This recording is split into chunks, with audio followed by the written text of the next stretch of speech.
نمسكنك عندنا لمون እግዚአብሔር አቦ ኣብ ቅድሜኻ መጺና ንስምካ ክንልዕል እግዚአብሔር ኩሉ ነቕልቦ ድማ እግዚአብሔር ንስኻ ክትሓልፎ ንጽሊ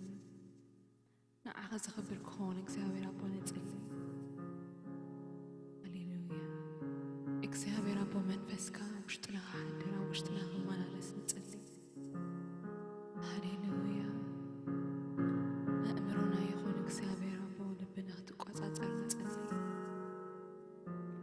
ሃሌሉያ ኩሉ ንገብሮ ንስኻ ቅድሜና ትሓልፍ ሃሌሉያ መንፈስ ቅዱስ ሃሌሉያ ዓይንና ክትከፍቶ እግዚአብሔር አቦ ንስኻ ጥኣና ሰሃብ ከም ዘለኻ ክንላል እግዚአብሔር አቦ ሃሌሉያ ተመላለስ እግዚአብሔር አቦ ኣብዚ ቦታ ይኹን ኣብ ልብና ተመላለስ ንብለካ ሃሌሉያ ሃሌሉያ ኩሉ ክብሪ እግዚአብሔር አቦ ንበይንኻ ጥራሕ ክኸውን ንበይንኻ ክግለጽ ንጽሊ ሃሌሉያ ሃሌሉያ ተመስገን ንብለካ እግዚአብሔር አቦ ከመኻ ዓብየለን ንብለካ እግዚአብሔር አቦ ሃሌሉያ ሓሳብ ሰብ ትፈልጥ እግዚአብሔር አቦ ናይ ውሽጢ ትርዳእ ሃሌሉያ ሃሌሉያ ከመኻ ዝበለ መን ኣሎ እግዚአብሔር አቦ ሃሌሉያ ሃሌሉያ ንመስግነካ እግዚአብሔር አቦ ኣብ ህይወትና ስለትመላለስ ኣብ ህይወትና እግዚአብሔር አቦ ጎይታ ስለዝኾንካ ንመስግነካ ሃሌሉያ ሃሌሉያ ተመስግነለካ ደጋጊምና እግዚአብሔር አቦ ሃሌሉያ ከመኻ ዝበለ መን ኣሎ እግዚአብሔር አቦ ሃሌሉያ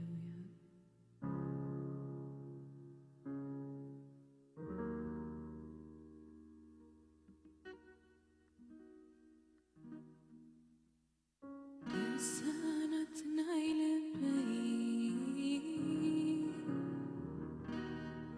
ሓደ ክልተ ኢሉ ክቁፅር ጀመረ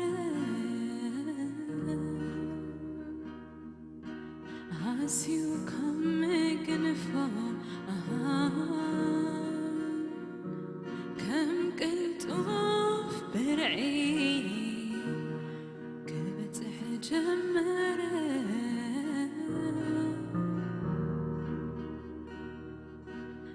بمستنكر فقره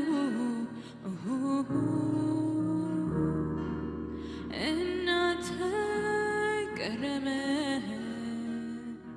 إناتنا كامل كاي ودا كامل كاي ودا تبارياته هتي عامي فقره كله محرته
زبلة منيو حسب سبسب فلت ناي وشتي زردان تردي ودما شكر كاسفتح حسب سبسب فلت ناي وشتي زردان تردي ودما شكر كاسفتح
እግዚአብሔር ይመስገን እንደገና እግዚአብሔር ዕድል ስለዛበና ክብርን ምስጋናን ካብ ዘለዓለም ንዘለዓለም ንዑ ይኹኖ እንደገና ናብ ቃል አምላክ እንመለሲና እግዚአብሔር ድማ በቃሉም መንፈሱን ገይሩ አማኸልና ጸጋ ክብሩ ከፍሰልና ክንጽልይና ንጸሊ ቅዱስን ሕያውን ዘለዓለማውን ጻድቅን ዝኾንካ እግዚአብሔር አምላክ ካብ ዘለዓለም ንዘለዓለም ንስኻ ሕያው ኢኻ ዝመስለካ ዝወዳደረካ የለን ካብ ዘለዓለም ንዘለዓለም ብዘለዓለም ክብሪ ትነብር ብዘለዓለማዊ ጸጋን ኃይልን ድማ ህይወት ትህብ ንስኻ ኢኻሞ እንሆ ኣብ ቅድሜኻ ደውልና እትና ህይወት ቃል ንኽንሰምዕን ንኽንዛረብን ዕድል ስለዝሃብካና ነመስግነካ ክብርን ምስጋናን ውዳሰን ንህበካ ቅዱስ መንፈስካ አማእኸልና በመልአት ይመላለስ ጸጋ ብርሃንካ በመንፈስ ቅዱስ ኃይሌ ኣብ ልብና ይብራ ኣብ ውሽጥን ኣብ ደገን ዘለው ጸጋ ክብርኻ ኣብ ህይወቶም ኣብ መገዶም ኣብ ጎደናኦም ይፍሰስ ቅዱስ እግዚአብሔር ስለትገብሮ ነመስግነካ ኣለና ክብርን ምስጋናን ንዓኻ ይኹን ብክብር ወድኻ በኢየሱስ ክርስቶስ ስም አሜን እግዚአብሔር ይመስገን ኣብ ዝሓለፈ ዝረአናዮ ክፍልሎ ትንቢተ ኤርምያስ ምዕራፍ 17 ዘሎ ክፍሊ ርኢና ኢና ኣብ እግዚአብሔር ዝውከል ትውክልቱ ድማ ኣብ ኣምላኽ ዝገበረ ንሱ ከም ልሙዕ ሸኻ ከም ዝልምልም ልቡ ኣብ እግዚአብሔር ዝተወከለ ኣብ ኣጻምእን በረኻን ብህይወት ከም ዝነብር ርኢና ኢና እግዚአብሔር ካባና እንታይ ይደሊ እግዚአብሔርስ ካባና እንታይ እዩ ዝደሊ ዝብል ርኢና ኢና ኣብ ዝሓለፈ ብዝተፈላለየ መገዲ ርኢና ኢና ትንቢተ ኤርምያስ ምዕራፍ 17 ናይ እግዚአብሔር ትቀንደ ሓሳብ ኣበይ ዘሎ ተይልና ልብና ማለት ኣእምሮና ወይ እቲ ናይ ተሓሳስባና ማእኸል እቲ ምንጪ ናይ ህይወትና ንዑ ዝደልዮ ማለት እዩ ስለዚህ እግዚአብሔር ካብ ልብና ናብኡ ኣብኡ ክንውከል ፈቃዱ እዩ ማለት እዩ ስለዚህ እግዚአብሔር እንታይ ዓይነት ሰብ ይደሊ ኢልና ርኢና ኢና እግዚአብሔር ቁኑዕ ልቢ ይደሊ ትሑት ልቢ ይደሊ ስለዚህ እግዚአብሔር እንታይ ዓይነት ሰብ ይደሊ ተይልና ቁኑዕ ልቢ ዘለዎ እግዚአብሔር እንታይ ዓይነት ሰብ ይደሊ ተይልና ትሑት ዝኾነ ልቢ ዘለዎ ማለት እዩ ኣብቲ ዝሓለፈ ኣብኡ ኣይጸንሐኒ ሎም ምሸት ግን ካብ መጽሓፍ ቅዱስ ክፍሊ ብዛዕባ ልቢ ንዘራረብ ስለ ዘለና ካብ ቀዳማይ ሳሙኤል ክንርኢና መቼም ቀዳማይ ሳሙኤል ክንልዕል ከለና ንዝክሮም ሰባት ኣለው ሳሙኤል ንዝክሮ ኢና ንጉስ ሳኦል ንዝክሮ ኢና ንጉስ ዳዊት ንዝክሮ ኢና ካብቶም ኣብ ቅድሚ ዝጽውዑ ማለት እዩ ምስ ንጉስ ዳዊት ድማ ዝነበሩ ዮናታንን ካልኦቱ እውን ኣለው እንደገና ምስ ዳዊት ዝነበሩ ነብዩ ናታን ነብዩ ጋድ ዝበሃሉ ነቢያት ምስኡ ከም ዝነበሩ መጽሓፍ ቅዱስ ይነግረና እዩ ስለዚህ ኣብ ቀዳማይ ሳሙኤል ክንርኢ ከለና ክልተ ሰባት ብመንጽር ደረጃ ኣቕሚጥና ክንሪኦም ከለና ሳኦልን ዳዊትን ንጉስ ሳኦል ንእግዚአብሔር እንታይ ዓይነት ኣረኣያ ነይርዎ ንጉስ ዳዊት ድማ ምስ እግዚአብሔር እንታይ ዓይነት ኣካይዳ ነይርዎ ሎም ምሸት ብዛዕባ ሳኦል ዘይኮነ ብዛዕባ ንጉስ ዳዊት እግዚአብሔር እንታይ ኢሉ ከም ዝተዛረበ ኢና ንርኢ ኣብ መጽሓፍ ቅዱስ ክፍለና ምዕራፍ 13 ካብ ቁጥሪ 14 ክርኢና ካብ 13 ክነንብቦ ኢና ሳሙኤል ድማ ንሳኦል እቲ እግዚአብሔር ኣምላኽ ዝኣዘዘካ ትእዛዝ ብዘይ ምህላውካ ዓሺኻ ትእዛዙ ሓሊኻ እንተትኸውን ሕጂ እግዚአብሔር መንግስትኻ ኣብ እስራኤልና ሕዋሩ መጽናዕልካ ነይሩ ሕጂ ግና እቲ እግዚአብሔር ዝኣዘዘካ ስለዘይሓለኻ መንግስትኻ ኣይትቀውምን እያ እግዚአብሔር ከም ልቡ ዝበለ ሰብኣይ ረኺቡ ንዑ ኣብ ልዕሊ ህዝቡ ሸይምዎሎ በሎም ሳሙኤል ድማ ካብ ጌልጌላ ተንሲኡ ናብ ጊባዕ ናብ ቢንያም ደየበ ሳኦል ነቶም ምስኡ ዝነበሩ ህዝቢ ቆጽሮም ኣስታት 600 ከዓ ኮኑ ይብል ኣብዚ ክፍሊ እዚ እንሪኦ እንታይ እዩ ሳሙኤል ንሳኦል ከም ዝገሰጾ ንሪኢና ምዕራፍ 13 ሳኦል እንታይ ዓይነት ኣካይዳ ይኸይድ ከም ዝነበረ ኩላትና ንፈልጥ ኢና መጽሓፍ ቅዱስ ነንብብ ሰባት እግዚአብሔር ግን ናይ ባዕሉ ሓሳብ ነይርዎ ንጉስ ሳኦል ክጽውዖ ከሎ እግዚአብሔር ኣብ ህዝቡ ማእኸል ክገብሮ ዝሓሰበ ሰናይ ነገራት ነይሩ ሳኦል ንዝ ነገር ኣይተረድኦን ስለዚህ እግዚአብሔር እንታይ ደል ነይሩ ክንብል ከለና ዝርድኦ ሰብ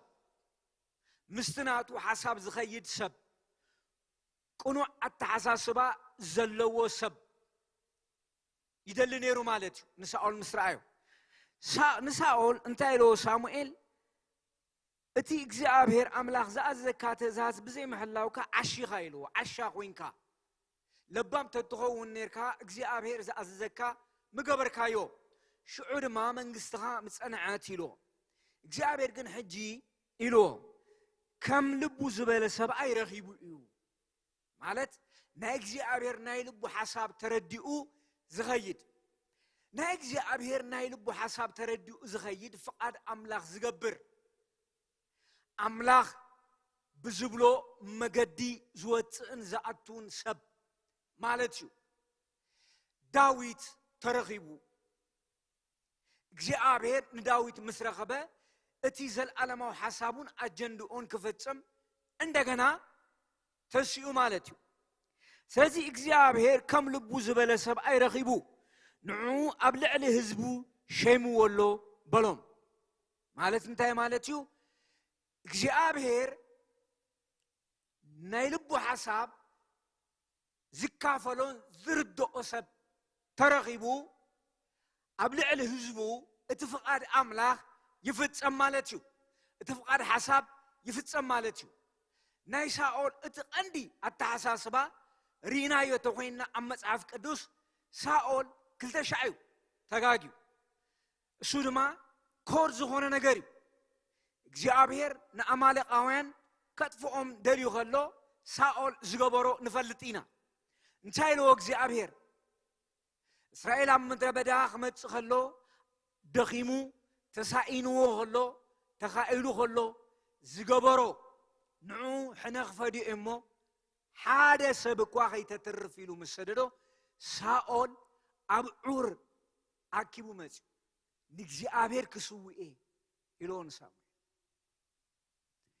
ከቢድ ነገር ጓዕና አምላኽ ይትረፍ ሰብ ከማን ዝለኣኸካን ዝኣዘዘካን ትእዛዝ ብትኽክል ተዘይፈጺምካዮ እንታይ ይስምዖ ንፈልጥ ኢና ከይዱ ሳኦል ዝገበሮ ንፈልጥ ኢና በዚ ሳሙኤል ከም ዝሓረቀ ንርኢ እግዚአብሔር ብሕሩድ ከም ዘይሕጎስ ንቃሉ ሰሚዖም ብዝገብርዎ ሰባት ልቡ ከም ዝዓግብ ነጊርዎ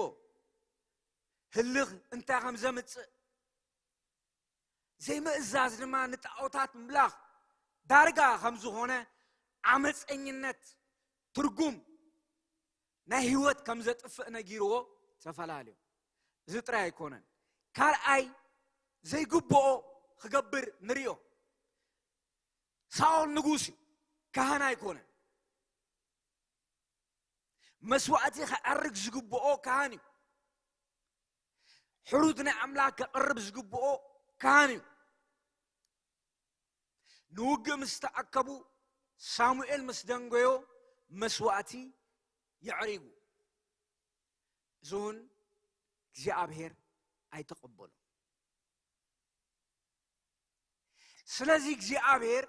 ንዑ ዝእዘዞ ናቱን ስርዓትን መገዲ ሒዙ ዝኸይድ ሰብ ይደል ነይሩ ማለት ብዘይ ትእዛዝ አምላኽ ከም ድላዩ ክወጽእ ከኣቱ ዝደል ሰብ ከም ዝነበረ መጽሐፍ ቅዱስ ይነግረና አሞዳታ አብ ሰብ ገጽሪ እግዚአብሔር ድማ ልብሪ ልብኽን ብርከለና አተሐሳ ሰባና ሐቀናና ውሽጥና ንሱ ይዝሪ ናይ ዘረባና ጽባቀ ይኮነን ወይካ አብደገ ንገብሮ ሰናይ ዝመስል ነገራት አይኮነን እግዚአብሔር ዝሪኦ ንውሽጥና እዩ ስለዚህ እግዚአብሔር ክሪኢ ከሎ ንመሪኡ ንዳዊት ክሪኢ ከሎ ውሽጡ ሪኢዎ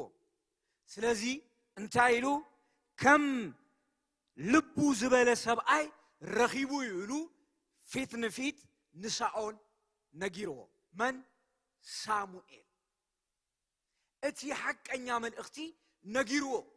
ቀረኺቡ እዩ እግዚአብሔር ስለዝረኸበ ዳር ሕጂ ስኻ ዋጋ የብልካን እዩ بخالة الزراربة داويت مس እግዚአብሔር زوت زعتو سب نيرو أما صحف قدوش تخرق خلنا داويت مس እግዚአብሔር ناي مخاد وي مس እግዚአብሔር أملا ناي مقعز ناي هو تموكرو نيرو ዳዊት ዘይተጋገየ ሰብ አይኮነን ንአምላኽ ዘይበደለ ሰብ አይኮነን ፍጹም ሰብ አይነበረን ብዘይ መንቅብ ዝበሃል ነገር አይነበረን ዳዊት እግዚአብሔር ደሃ እንታይ ይደልይ ተይልና እግዚአብሔር ሰሚዖም ብዝእዘዝዎ ይሕጎስ بحرود أحجوسنيو بمسواتي أحجوسنيو እግዚአብሔር ሰሚዖም ብዝእዘዝዎ ይሕጎስ ኣብ መጽሐፍ ቅዱስ ውሽጢ ከም ዳዊት ዝተጋገየ ሰብ ኣይንርእይና ኣብ መጽሐፍ ቅዱስ ውሽጢ ድማ ከም ሳኦል ዝዓመፀ ሰብ ኣብ ቅድሚ ኣምላኽ ኣይንርእይና ሳኦል ዝተባሃሎ ገዲፉ ዘይተባሃሎ ዝገበረ ሰብ እዩ ስለዚ እግዚአብሔር ልቢ ይሪ እግዚአብሔር ውሽጢ ይሪ እግዚአብሔር አምላክ ውሽጢ ስለዝርኢ ሐቀና ስለዝርኢ ንተሐቀናና ሪዩ እቲ ዝገብሮ ዘበለ ሁሉ ዝገብሮ እግዚአብሔር ነቲ ውሽጥና ሪዩ እቲ ክፍጽሞ ዝደለ ነገር ዝፍጽሞ እግዚአብሔር ልብ ከምዝርኢ ኣብ ግብረ ሐዋርያት ከም ምዕራፍ 8 ተጀሚርና ክንከይድ ከለና ኣብ ሰማርያ ወንጌላዊ ፊልጶስ ከይዱ ወንጌል መስበኸ ኣብ ሰማርያ ዝነበሩ ሰባት ወንጌል መስምዑ ርኩሳን መናፍስት መስወጹ ጠንቆልትን አስማተኛታትን እና ወንጌል መሕዋስ መስጀመሩ ሐዋርያት ንቶም በወንጌል ዝኣመኑ ሰባት ንኽሪኡ ምስከዱ ኣብ ሰማርያ ሓደ ሰብ ረኺቦም ሲሞኒ ዝበሃል ጠንቋል እዚ ናይ ኣምላኽ ኃይሊ ዝግለጸሉ እንዳተባሃለ ንሰማርያ ሰባት ዘደንቕ ዝነበረ ሰብ እዩ ሲሞኒ ሲሞኒ እቲ ናይ ኣምላኽ ኃይሊ ምስረአየ በወንጌላዊ ፊልጶስ ተገበረ ርኩሳን መናፍስት መስወጹ ድኑሳት ምስተፈወሱ ተአምራት ምስኮነ ምስረአየ ምስ ወንጌል ተሓባቢሩ እምበራይ አመነን ስለዚ ሐዋርያት መስመጹ ናይ መንፈስ ቅዱስ ምምላ ኢር እንዳጻዓኑ ሰባት መንፈስ ቅዱስ ክምልኡ ከለው ሲሞን ይመጹ انت حيزو صلي حيزو مجي زي يكون عنت ازوهبت زي نعيو هابوني إلو بسلخ غزقو داليو هاريات وي بيتروس انتايلو اسها كابز نجر ازي عدل وي تسفا يبلكان تنسح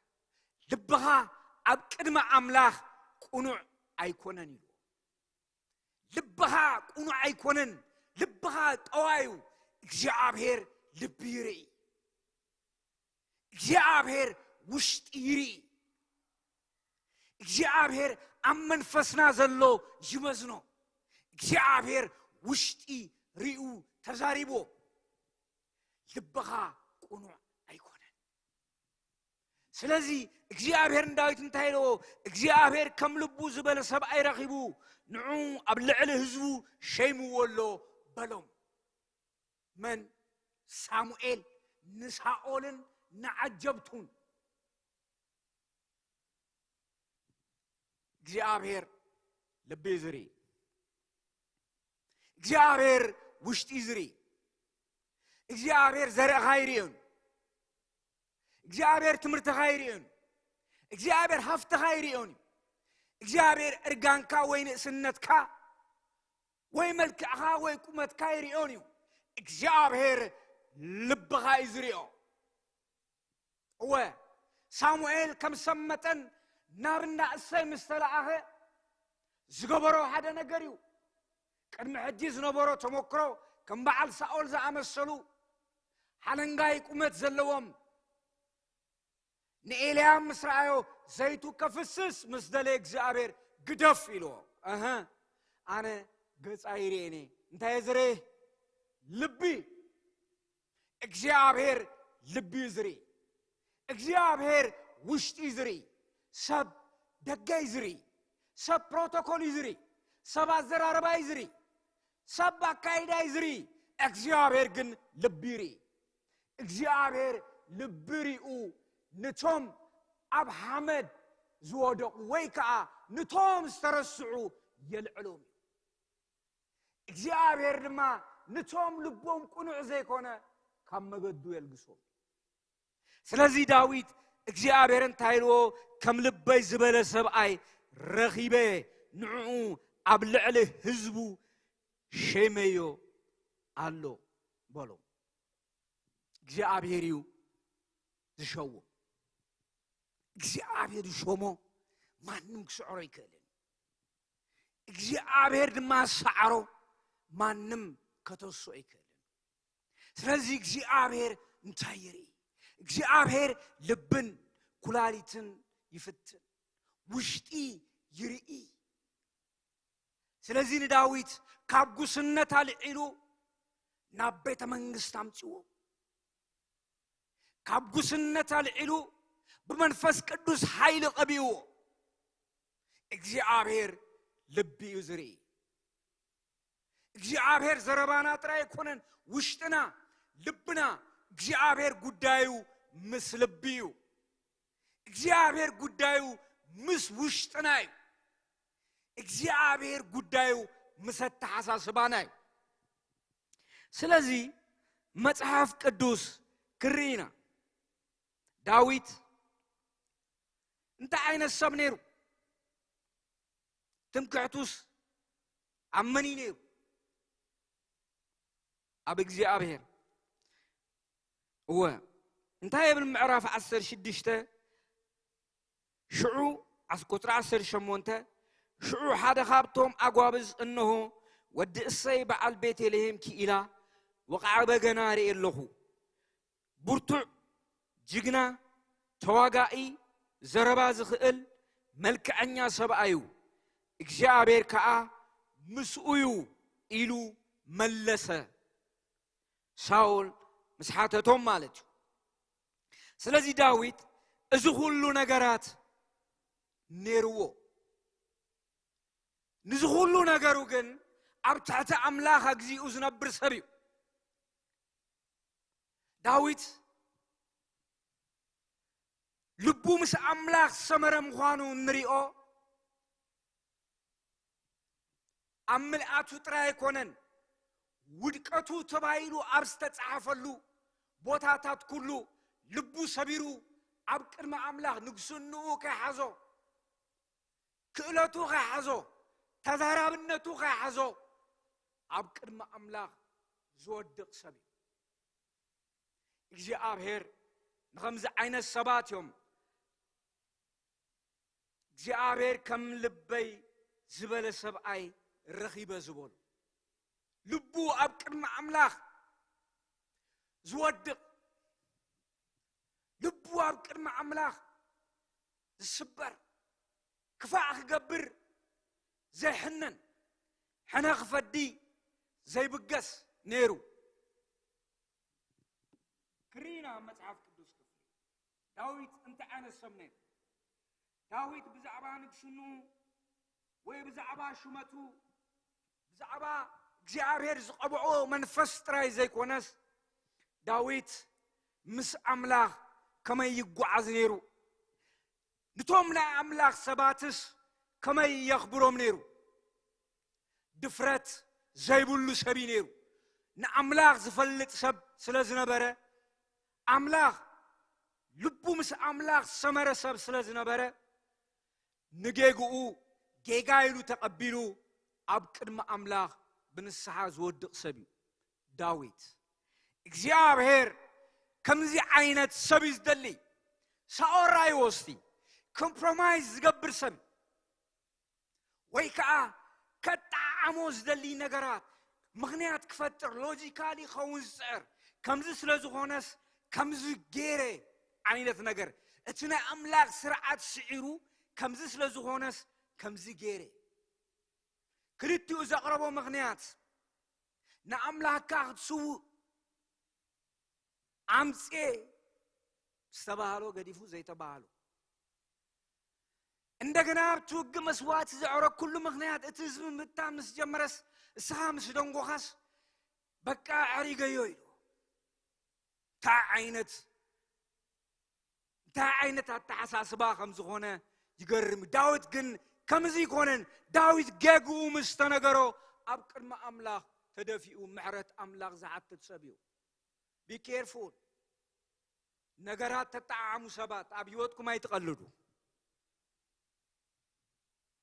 تتنققوا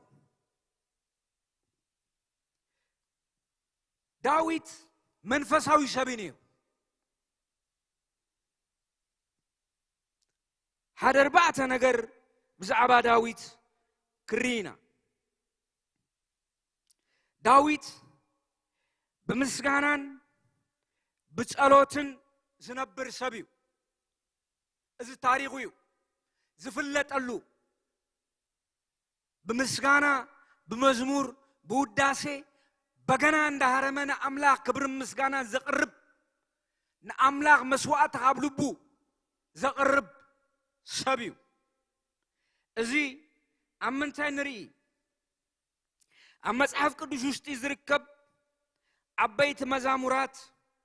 زدالون سيو أما مزمور وشتي بحاجوسو يخون بحزنو فرحي ويرا عدخ سمعو خلو امنتو مولو بمولو أفتاري يوكل نيرو إذا مزمور داويت آتيكم أنببو بفلاي داويت نايت ألوت هوت كم زنبرونري مزمور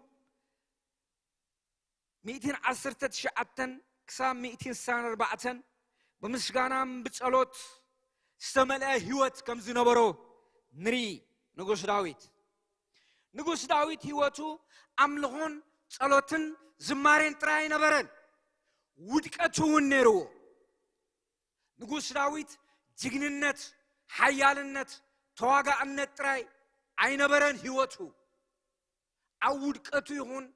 أب حزنو أم مكرو يهون أب شجرو كاب كدما أملاك زي في الليل سبيو سلازي داويد حق أنيا زهونة نسها ناب أملاك مملاس زفلت سبيو داويد أزي مزمور 50 عدن كننببون خيلينا نقول داويد نوريون انتاي كم زغبرو نفلتينا بزي كان عنا غيدو سبيتو عديقو عندنا نوعو أبزو أوق مس أموناواني واقو سلز نبرو أبكر مجمبارا سلفو أبكر مجمبارا سلفو بوق خمس موت جيرو نزخلو ما نيري نيرو جابير شرحن قرحن جابير لبي مرمر زبها لزيو سبتا هويلو زقبرو جابير عبد بابا يقلعو نيو أب دبدب بإيدو تحيز سريدو أبيت منغس تامتيو بتناتو التعساس با نقص داوي تابلي عستيو كين نقزا غيرو حسابو استي إسرائيلاوي أيكونن اتوتادر كيت اوي كابز بهالو عليتيو أوريون كيت اوي إسرائيلاوي كونن جن تايلو مستوم زبعني حديرو نقوهم سوعون داويد سوع مسزراربو انتايلو أنا اتينا إسرائيل تابوت أبدأ حديرو خلويلو ويتاي ወይ ጀነራል ዮአብ አበረኻ ኸሎ ኣነ ምስ ሰበይተይ ክድቅስ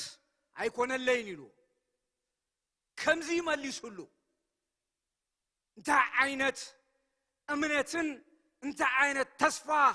ኣብ ልቡ ዝነበረ ሰብ እዩ እወ ፅባሕ ክሰደካ ኢሉ ደብዳቤ ትሒዙ ሰዲዶ ምስ ኣሞናውያን ይዋግኡ ነይሮም ኣብ ዓመት መወዳእታ ውግእ ነይሩ ታ ደብዳቤ ናይ ሞት ደብዳቤ ነይራ ናይ መወዳእቱ ደብዳቤ ነይራ ታ ደብዳቤ እታ ደብዳቤ ሒዙ ሂቦ እታ ደብዳቤ እንታይ እትብል ንቅድሚት እተው ንውሽጢ ምስ ኣተወ ኣብቲ ብርቱዕ ውግእ ዘለዎ እትዎ እስኻትኩም ድሕሪት ተመለሱ እዚ ካብ ዳዊት ትጽበዮ መንፈስ ኣምላክ ካብ ዝሓደሮ ሰብ ትጽበዮ ኖ መጽሓፍ ቅዱስ ናይ ሰብ ልቢ ክፉኡን ተንኮለኛን እዩ መን ይፈልጦ እግዚአብሔር ይፈልጦ እዩ እግዚአብሔር ውሽጢ ዝምርምር ኣምላኽ እዩ ታዲያስ ናይዚ ንጹህ ሰብ ደም ፈሲሱ ብዘይ ገለገበን እግዚአብሔር ግን እግዚአብሔር ኣብ ቤተ መንግስቱ ነቢዩ ናታን አሎ ነቢዩ ጋድ አሎ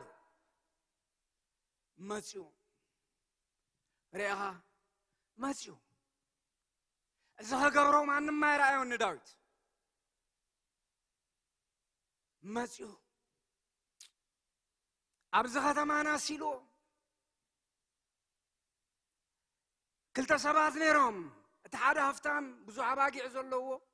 እቲ ሓደ ድማ ሓንቲ በጊዕ ዘላቱ ሒዝዋ ይድቅስ ነታ በጊዕ ናብታ ሃፍታም በዓል በጊዕ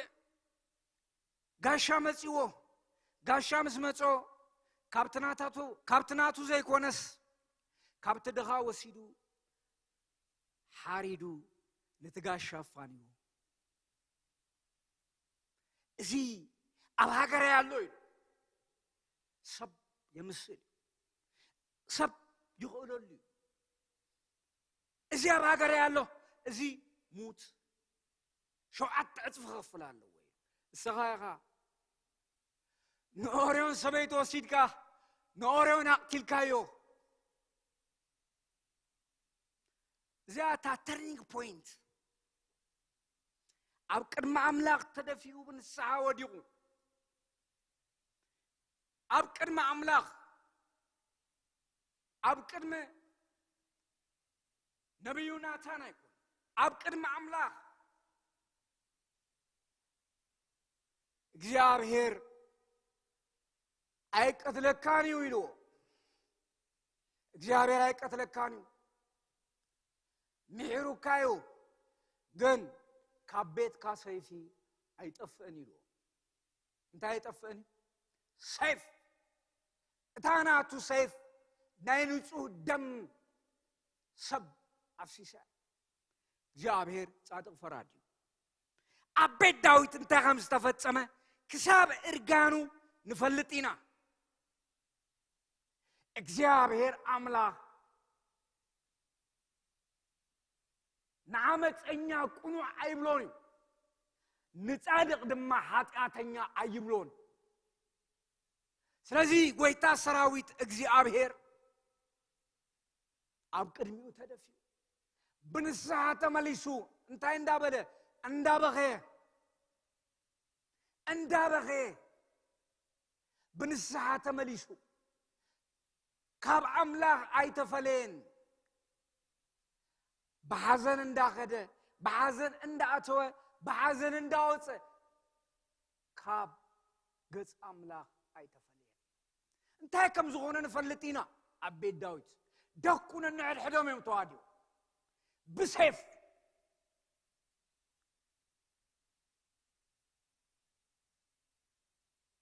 እግዚአብሔር ጻድቅ አምላክ በሆንቱ ደሙ ናይ ሰብ ደም ፈሲሱ ኣይተረፈን ብዓመፃን ብሸርሕን ብጉርሕን ዝደለየ ሰብ ክእክብ ይኽእል እዩ እወ ኣብታ ኤርምያስ 17:7 ዝረኣናያ እንታይ ዝብል ቆቃሕ ዘይናታ ዝኾነ እንቋቑሖ ከም ተዓቁፍ ብዘይ ቅንዕና ሃፍቲ ዝእክብ ኣብ ማእኸላይ ዕድሚኡ ክገድፎ እዩ ቅንዕና ወሳኒ እዩ ስለዚ ዳዊት ብንስሓ ተመሊሱ ንስሓ ዝፈልጥ ሰብ እዩ ኩራ ኣምላኽ ዝዕገዝ ሰብ እዩ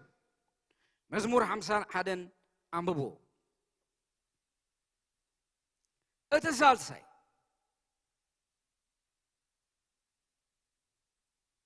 ናይ እግዚአብሔር ክብር ናይ ክብሪ ታቦት ከቀምጡ ኣበይ ከምብሮ ኢሉ ቅንዓት ኣምላኽ ኣብ ልቡ ዘለዎ ሰብ ንኣምላኽ ዝቐንእ ሰብ ንኣምላኽ ክዕጉዝ ዝፅዕር ሰብ እዩ من داويت جنابن سنتو مسجوليار كقتم كلو بشم أملاخ قتمو بونج فشم أيكونن بحالو أتشم أيكونن بشم إجزاء بهريو قتمو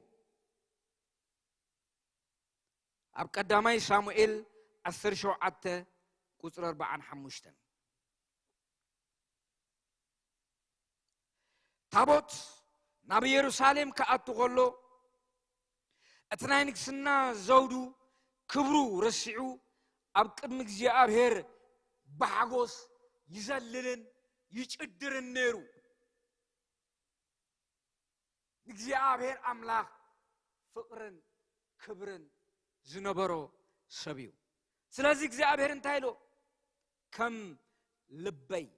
እግዚአብሔር ከም ልቡ ዝበለ ሰብ አይረኺቡ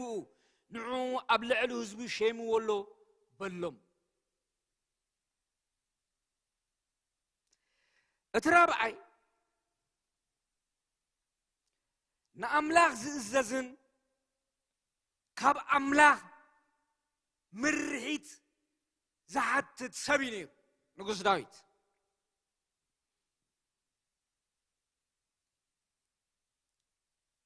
نتستعززو دما زغبر لماد نيرو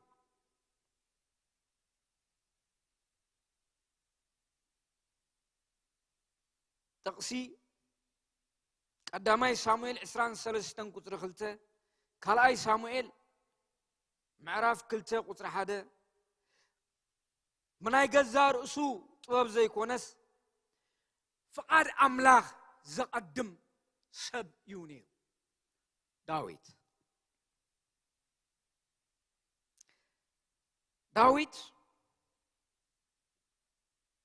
حنا زفد سباي نبر حنا ناي مفداي منفس يبلو زحالفوي حالفوي زغيد نقول ساول انتا كم زغبرو نفلطينا ام مصحف قدوس كماي كم زهادنو أبهرت دور كي ترفه كماي يهادنو خمس نبرة دحري انداخدن فلتينا جنا على جزيرة خيبو انتهيلو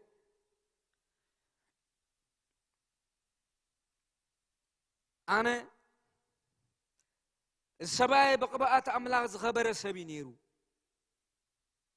أي قتلوني قدامي سامي إسرائيل بعد داويت منفساونت استلابس سب ايو جن بودكت زستملالسه هيوتو دما نግዚአብሔር ዝሃበ መወዳእቱ ዝጸበቀ ሰብ ስለዚ ምስ አምላኽ ዝጓዓዝ ሰብ انت عين السبي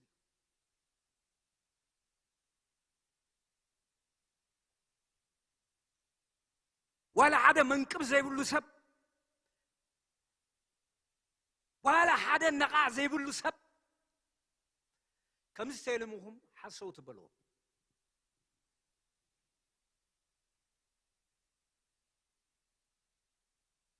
أملاخ مقدو عريز غير سبيز دلي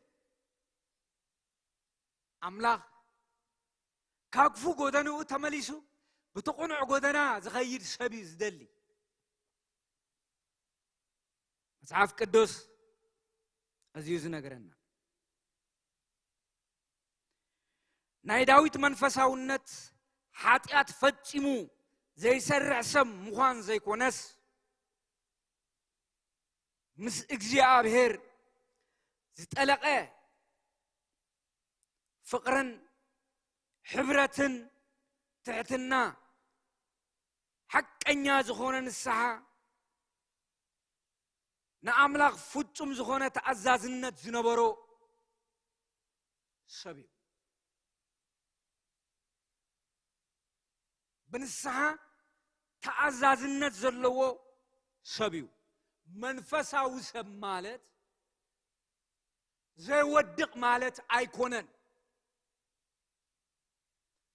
كم نبي ترينايو داويت نبيو بزعبا كريستوس ام مزمور داويت تنبيت تزاريبو زماري تيلنا زماريو نأملاق زملق منفس أملاق زعدرو نقوس تيلنا نقوس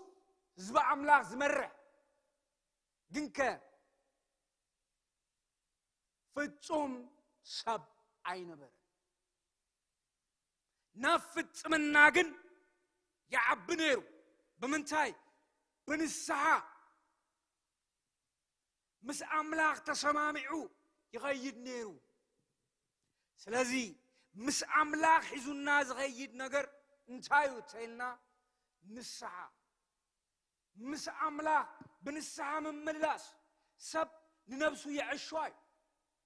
كم ساول مغنياتات يدردر يقرب أبكر أملاق تقبال النتي أبكر مع أملاق جيغات وينو جيغنيا الكاب نسعى من ملاس تراي أسي منفساو النت مس أملاق ستعازمبر مس سبا ستعازا يكونن it doesn't care مس أملاق تتعازو يزلكا مس أملاق تتعازي يزلكي جاب هير مس أوزلكا حبرتو كقد سكا زقبع أقدمك داويت مس أملاق نقوس كوي مس أملاق نزلوا حبرت أمبرز جنق نسلطانو نزوفانو نايكونن نمنبرو يكونن مس أملاق تسمامعها منبر كاي ترفكا مس أملاق تسمامعها وداسي يترفكا ترقم يبلون نتعبي خسيركا نتيزل العالماو خسيركا نتي جزياوي حسكا تنبر عشنتي سلازي داويت እግዚአብሔር ከም ልቡ ዝበለ ሰብኣይ ረኺቡ ማለት መንቀብ ዘይብሉ ሰብ ረኺቡ እግዚአብሔር ገለ ኃጢአት ዘይፈልጦ ሰብ ረኺቡ ዘይጋገ ሰብ ረኺቡ ማለት እዩ ኣይኮነን ካብ ጌጉ ዝብረም መገዱ ኣጣጥዑ ዝኸይድ ንኣምላኽ ዝእዘዝ ማለት يسوع كريستوس تمالن لو من نزل عالم هياوي نسوز العالماو أملاك سلازي انتهى يبل نداود أنا خن كيدينا ناداويت ما تقللي اتي معرف عسران تشعتن كابكوت عسران شديشتن عسران تشعتن كم ببا دحان موت داويت يبل داويت سود السي أبلع لكل إسرائيل نجيسو نبره 4 عامت جزاء أب كبرون كوينو 7 عامت أب يروشاليم كوينو دما 33 عامت جزاء عدمن حبتن كبرتن تجيبو خاء بتصبق شمجلنا ሞተ ኣብ ክንዱ ድማ ወዱ ሰሎሞን ነገሰ ይብለና ቁጥር 29 እንታይ ይብል እቲ ንጉስ ዳዊት ዝገበሮ ነገራት ኩሉ ካብ መጀመርታ ክሳብ መወዳእታ ኣብዛንታ ሳሙኤል እትራኢን ኣብዛንታ ነብዩ ናታንን ኣብዛንታ እቲ ራእይ ጋድን ተጻሒፉሉ ዮም ሰለስተ መንፈሳውያን ሰባት ኣብትናታቶም መጽሐፍ ናቱ ታሪኽ ተጻሒፉ እቲ ጽቡቕ ዋላቲ ድኹም ዝኾነ ዝተባሃለ ማለት ግን ኣብ መወዳእታ እንታይ ዕድመ ሃብትን ክብረትን ጸጊቡ ብጽቡቕ ሽምግልና ንወዱን ሰሎሞን ኣብ መወዳእታ ክመቕሮ ከሎ ወደይ ሰሎሞን ኢልዎ ሰብኩን ወደይ ሰሎሞን ሰብኩን ንኣምላካ ንእግዚአብሔር ተደሊኻዮ ክትረኽቦ ኢኻ ተገዲፍካዮ ኸ ንዘለዓለም ክድርብየካዮ ኣነ ካብዛ ምድሪ እዚኣ እኸይድ ኣለኹ ኢልዎ መጽሐፍ ቅዱስ ናይ ጻድቃን ሞት ክቡር ከምኡ ዝነግረን ስለዚ መጽሐፍ ቅዱስ ክነግረና ከሎ እግዚአብሔር ንፍጹማን ሰባት አይጸውዐን እግዚአብሔር ንፍጽምና ንኽትከይድ ንፍጽምና ንኽንከይድ በኢየሱስ ክርስቶስ ጸውዑና ኣሎ መጽሐፍ ቅዱስ ንሰብ ኩሉ ዘድሕን ጸጋ ተገሊጹ ንዓለማውነትን ኃጢአትን አርሒቁ በጸጋ ክብሩ ዝሽፍን ናይ ክርስቶስ ጸጋ ተገሊጹ ስለዚህ ጎይታና መድሕና ኢየሱስ ክርስቶስ ኣብ ሓድሽ ኪዳን ንኹላትና ጸጋ መንፈሱ ኣፍሲሱልና እዩ እዚ ጸጋ መንፈስ ኣብ ህይወትና እዚ ጸጋ መንፈስ ኣብ መንፈሳዊ ጉዕዞና ክንከይድ ክንጓዓዝ ተወይና ቁኑዕ ልቢ ክህልወና ምስ ኣምላኽ ሰሚርና ምስትቃል ዝብሎ ሰሚርና እቲ ኣምላኽ ዝዛረቦ ሰሚዕና ኣብ ውሽጡ ዓዲርና ክንመላለስ ኣምላኽ ለምሸት በቃሉ ጽዋዕና እግዚአብሔር ፐርፌክሽኒስት አይኮነን መጽሐፍ ቅዱስ ከመይ ነገረናን መጽሐፍ ቅዱስ ክነግረና ከሎ ናብ ምስሊ ረአ ክርስቶስ ንኽንዓቢ ብክርስቶስ ኢየሱስ ተጸዊዕና ኣለና እዚ ማለት እንታይ ማለት እዩ ተወድቕ ትትስእ ብጸጋ ተደጊፍካ ካብ ትማሊ ሎሚ ካብ ሎሚ ጽባሕ ካብ ጽባሕ ድሕር ጽባሕ እንዳበልካ ናብ ክርስቶስ ምልአት ተዓቢ ስለዚ ናይ ኢየሱስ ክርስቶስ ጸጋ ኣሎ ኣብ ሓድሽ ኪዳን ኢና ዘለና በክርስቶስ ኢየሱስ ዘለው ሕጂ ኩነኔ የብሎምን ካብ ኩነኔ ዘጽሪ ናይ ክርስቶስ ኢየሱስ ጸጋ ኣሎ እንታይ የድሊት የልና ንስሓ ንኣማኑ ንስሓ ይድልዩ ንዝኣመንቲ ጥራይ ኮነን ወንጌል እወ ቀዳማይ ዮሐንስ እዙዩ ዝነግረና ናይ ወዱ ናይ ኢየሱስ ክርስቶስ ደም ካብ ኃጢአት ኩሉ የንጽህ እዩ ኃጢአት የብልናን እንተልናስ ንሕሱ ኣለና ኣባና እውን ሓቂ የለን ይብል መልእኽቲ ታት ንኣመንቲ ተጻሒፉ ንኻልእ ኣይኮነ ኢየሱስ ክርስቶስ ትማልሎምን ንዘለዓለም ሕያው እዩ ስለዚ እግዚአብሔር ልብና ይዝደልዮ ውሽጥና ይዝደልዮ ጁባና ይደልዮን ክእለትና ይደልዮን እግዚአብሔር መጀመሪያ ልብና መጀመሪያ ውሽጥና ንዓና ይዝደለና ኢየሱስ ክርስቶስ ትማልን ሎምን ንዘለዓለም ሕያው እዩ ክንጽልይና ጎይታና መድሕና ኢየሱስ ክርስቶስ ብዘለዓለማዊ ጸጋን ክብርኻን ጸዋዕኻና መንፈስ ቅዱስ ኃይልን ክብርኻን ንዘለዓለም ሕይወት ንዘይሓልፍ ርስቲ ስለዚ ጸዋዕኻና ነመስግነካ ኣለና ኦ ጎይታና መድሕና ኢየሱስ ክርስቶስ أبز عالم كن ملالس كلنا ጸጋኻን ኃይልኻን መንፈስካን ክብርኻን አብ ልዕሊና ክፈስስ ንዝገጥመና አብ ጎዳናታትናን ዘሎ ሁሉ ተሳጊርና ንኸደሉ ካብ ውድቀትና ተስኢና በጸጋ ክብርኻን እጓዓዘሉ መንፈስካ አብሮተ መንፈስ ቅዱስ አብ ልብና ይፍሰስ አውሽጥን አብ ደገን ዘለው ቅዱስ እግዚአብሔር በመንፈስካን በኃይልኻን በጸጋኻን በክብርኻን ናብት ዘሐልፍ ክብርኻ ጸዋዕዮም ናብዘል ዓለማው ጸጋ መንፈስካ አቅርቦም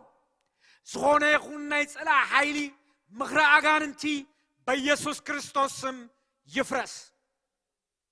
አሁን ያምላካችን ማዳንና ኃይል የክርስቶስም ስልጣን ሆነ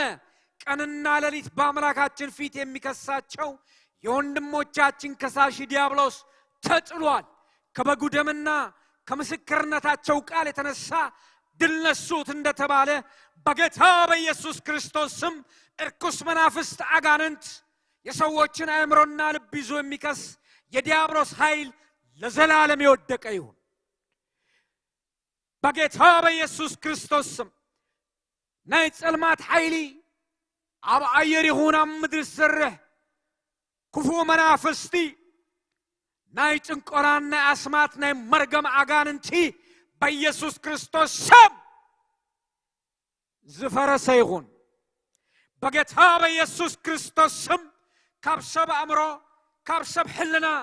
ካብ ሰብ አተሐሳስባ بستفرالي مقدي استطعنك حسابك زوردك ناي ጸልማት ኃይሊ حسابك يبتن مغرها يبتن زغرها يبتن بقيتها بيسوس كريستوس منا سلطان የዲያብሎስን ስራ ያፈርስ ዘንድ የእግዚአብሔር ልጅ ተገለጠ ተብሎ እንደተጻፈ በተገለጠው ጌታ በናዝሬቱ በኢየሱስ ክርስቶስ ስም የተወጋ ይሁን የፈረሰ ይሁን ዙፋኑ ይገልበጥ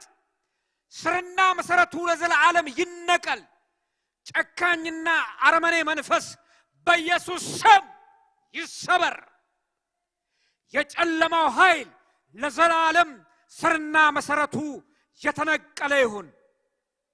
ኦ ጌታ ኢየሱስ ክርስቶስ ነመስግነካ ኃይልን ክብርን ስልጣን ሞገስ ክትቀበል ዝግባአካ አስኻያሞ እታ استعارድካ ገንሸል ክብርን ህበካ ምስጋናን ህበካ ምሸትና ኩሉ ባረኸልና ተሪፉ ዘሎ ግዜ ድማ አና ሓሊፍና ህበካ بخبر ودغا بإيسوس كريستوس سم آمين